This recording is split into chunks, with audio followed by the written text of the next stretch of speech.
So yan, mag-part 2 tayo.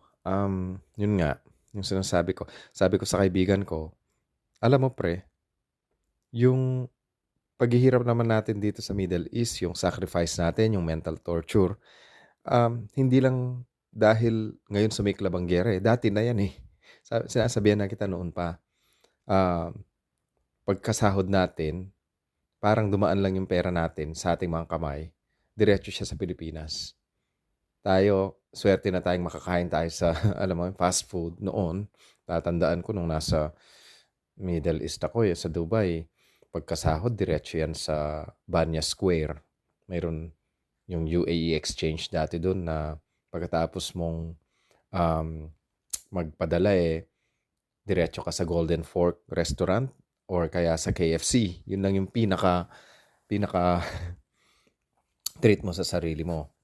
Um, Lahat padala yon, lahat ang saya ng ng mga nasa Pilipinas. Yun, tapos another 1 month, magsasakripisyo ka na naman.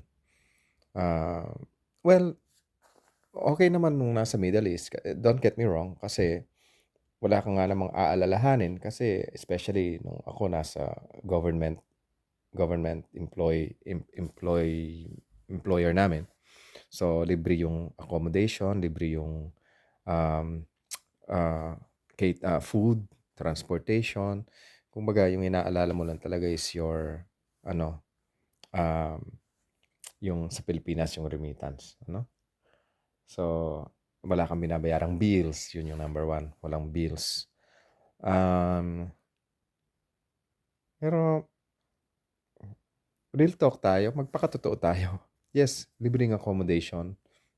Pero syempre, yung accommodation hindi naman luxurious gaya nung sigurong nakikita ng mga pamilya natin o yung mga kababayan natin no, about Dubai. Kasi pag sinabing Dubai, kala nila is you're living in palaces, napaka malalaking malls.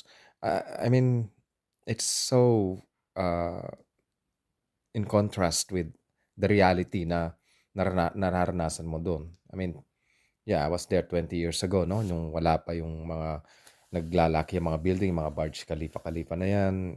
Napakasimple na. I remember we were accommodated in a parang napakalayong sa kabihasnan. We have our transportation pero nasa disyerto talaga kami, yung tipong meron lang isang supermarket na Lulu Hypermarket ang tawag. And yun lang, nasa gitna kami ng disyerto.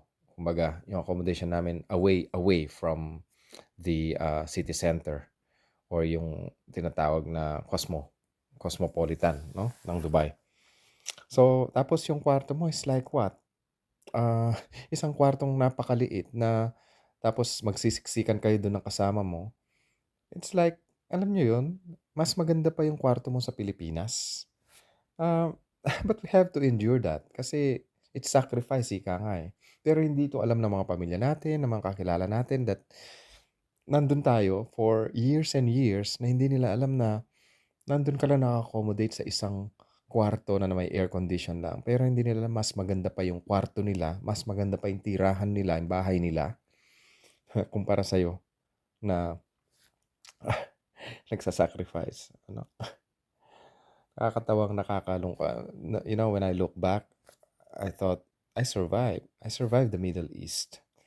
Um, Siguro masaya na rin ako kasi napag-aral ko yung mga pamangkin ko and may natulungan ako mga tao and naging breadwinner ako for 10 years.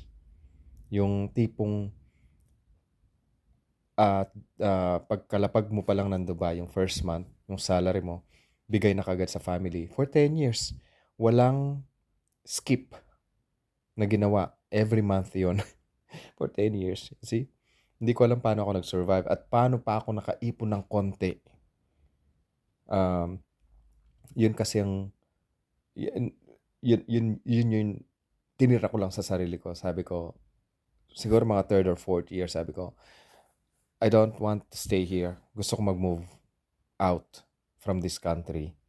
Gusto ko sa isang bansa na may privilege na maging resident ka talaga. Kasi in Dubai, resident ka nga. Pero you don't have the rights. You don't have the rights to demand from the government, no? Sabi ko, gusto kong lumipat sa isang bansa na mag-aalaga sa akin, mag-look after sa akin for my future, for my health, for my well-being, yung may pension akong tatanggapin. Yun ang pinangako ko sa sarili ko. So, kahit na hirap, kahit na pinapadala ko halos lahat ng pera ko nun sa Pilipinas, nakapag-ipon ako ng konti. At yun ang ginamit ko na start nung lumipat ako sa Western country. And so, nung nakarating ako nga dito sa Western country, na culture shock ako kasi ibang-iba. Kung sa Dubai dati, sabi ko, free accommodation, free ang lahat-lahat. Monthly salary mo lang tinatanggap mo, buong-buo. This time, iba. Kasi I have to pay for my rent nung nagsimula ako. Nagbabayad ka ng rent weekly, ng kuryente, ng tubig, yung groceries mo. Kasi this time, no more catering. Kasi you have to feed yourself. So, then, necessity yung driving. Kaya, kailangan mong kumuha ng car. I-maintain mo yung car na yon through, alam mo yon yung warrant of fitness na tinatawag dito. Every 6 months pa noon at saka every 1 year. Lahat ng yon puro gastos, puro bills. So, nag-iba yung concept from being a Middle East OFW. So, ngayon, immigrant na. Iba na. So, kaya, dun nag-iba yung aking outlook sa buhay. I remember, inano ko yung padala ko nun sa Pilipinas nung nakarating na ako dito. Sabi ko, it has to stop nga di ba? So, from 80%, biglang naging parang 50% na lang ng sahod ko pinapadala ko. And gradually, na-reduce yon to 30%, 20%, hanggang ngayon na mag-20 years na ako dito, 5% na lang pinapadala ko sa Pilipinas. And the reason behind that is, I have to pay for my mortgage. I have to, sustain my car, transportation, yung aking insurance, life insurance. Kasi dito, sa Western country, once you have you're on mortgage, automatic dapat may life insurance ka.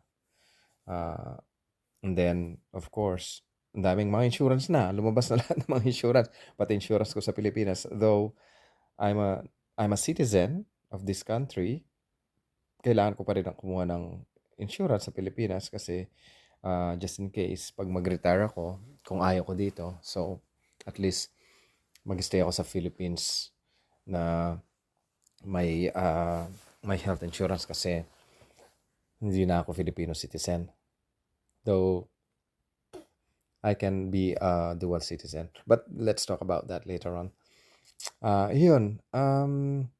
Nag-iba dahil nga puro bills. And I'm telling you, yung struggle nun, yung transformation, mahirap.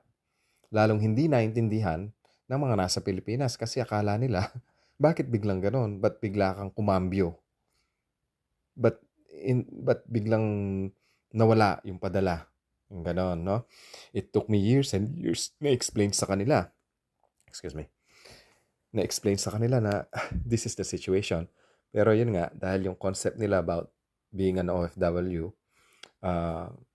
ngayon ay immigrant na ako, parang ganon, mahirap para sa kanilang intindihin yun. But we'll talk about that more, okay? I think I have to drive. Hang on. Babalik ako. Bye.